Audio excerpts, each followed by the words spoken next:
നമുക്ക് ആ CCTV ദൃശ്യങ്ങളിൽ കാണാം ഒരു വെള്ള തുണിയിൽ പൊതിഞ്ഞ ആ കുട്ടിയുടെ മൃതദേഹം, ആ കുഞ്ഞിന്റെ മൃതദേഹം റോഡിലേക്ക് വലിച്ചെറിയുകയാണ്.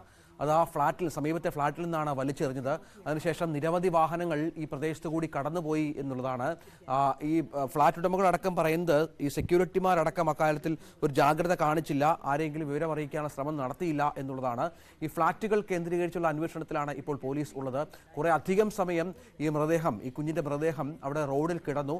പിന്നീട് ഇതിന്റെ തലയിലെ തുണി മാറിയപ്പോഴാണ് മൃതദേഹമാണ് എന്ന് സമീപവാസികളായ അതിലൂടെ യാത്ര ചെയ്തുകൊണ്ട് പോയെന്ന് ചിലർ തിരിച്ചറിഞ്ഞത് എന്നുള്ളതാണ്. ഏതായാലും പോലീസ് അടക്കം, അവിടുത്തെ പോലീസ് കമ്മീഷണർ അടക്കം അവിടെ എത്തിയിട്ടുണ്ട്. അദ്ദേഹം അന്വേഷണവുമായി ബന്ധപ്പെട്ട് മാധ്യമങ്ങളോട് പ്രതികരിച്ചിരുന്നു. അത് അന്വേഷിച്ചുകൊണ്ട് വരികയാണ് എന്നുള്ളതാണ്.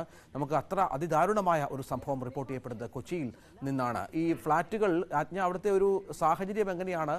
ഇരുഭാഗത്തും ഫ്ളാറ്റുകളാണോ, ഫ്ളാറ്റുകളുടെ ഒരു പ്രദേശമാണോ അവിടെ? അപ്പോൾ പ്രദേശവാസികൾ, ഈ അവിടുത്തെ താമസക്കാരെയൊക്കെ അവിടെ കാണാം. ഈ നിരവധി ഫ്ളാറ്റുകളുള്ളൊരു പ്രദേശമാണ് എന്നാണ് മനസ്സിലാകുന്നത്. അവർക്ക് എന്തെങ്കിലും വ്യക്തത വരുന്നുണ്ടോ ഏത് തരത്തിലാണ് ഈ സംഭവം ഉണ്ടായത് എന്ന കാര്യത്തിൽ?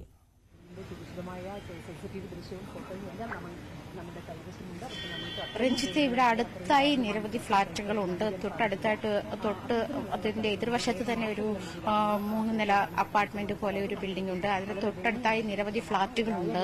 എന്നിരുന്നാലും ഈ വഴി, ഈ ഫ്ളാറ്റിന്റെ ഈ മുൻവശത്തുള്ള വഴി CCTVയിൽ നിരീക്ഷണത്തിലുള്ള വഴി തന്നെയാണ്. അതുകൊണ്ട് തന്നെ ഒരു പക്ഷേ ഫ്ളാറ്റിൽ നിന്ന് തന്നെ വലിച്ചെറിഞ്ഞതാണോ അതോ വാഹനത്തിൽ കൊണ്ടുവന്ന് എറിഞ്ഞതാണോ എന്നുള്ള കാര്യത്തിൽ കൂടുതൽ വ്യക്തത അക്കാര്യത്തിൽ ഉണ്ടാക്കാൻ കഴിയുമെന്നാണ് മനസ്സിലാക്കുന്നത്. ഇപ്പോൾ ഉള്ള ഒരു ചോദ്യചിഹ്നം എന്ന് പറയുന്നത്, ഈ ഫ്ളാറ്റിൽ ഞാൻ നേരത്തെ സൂചിപ്പിച്ചതുപോലെ ആശാ വർക്കർമാർക്ക് അറിയാവുന്ന ഒരു കാര്യമാണ്. ഇതിൽ ഗർഭിണികളായ ആരും അല്ലെങ്കിൽ അത്തരത്തിൽ പരിരക്ഷ തേടിയിരുന്ന ആരും ഉണ്ടായിരുന്നില്ല എന്നുള്ള കാര്യം വ്യക്തമാണ്. അത്തരത്തിലൊരു കാര്യം ഇവിടുത്തെ സെക്യൂരിറ്റി ജീവനക്കാർക്കോ അല്ലെങ്കിൽ കെയർ ടേക്കർക്കോ മറ്റാർക്കും അതിനെപ്പറ്റി ഒരു ധാരണയുമില്ല, അല്ല വ്യക്തതയില്ല എന്ന് വേണം പറയാൻ. അവർക്ക് വ്യക്തതയില്ല എന്ന് പറയുന്നതിനൊപ്പം അങ്ങനെ ആരെയും അവർക്കറിയില്ല. അവരുടെ സാധാരണ ഈ കെയർ ടേക്കർമാർക്കൊക്കെ ഇവിടുത്തെ അന്തേവാസികളുടെ ഇന്നേറ്റ്സിനെ പറ്റി നല്ല ഒരു ധാരണയുണ്ടാവും.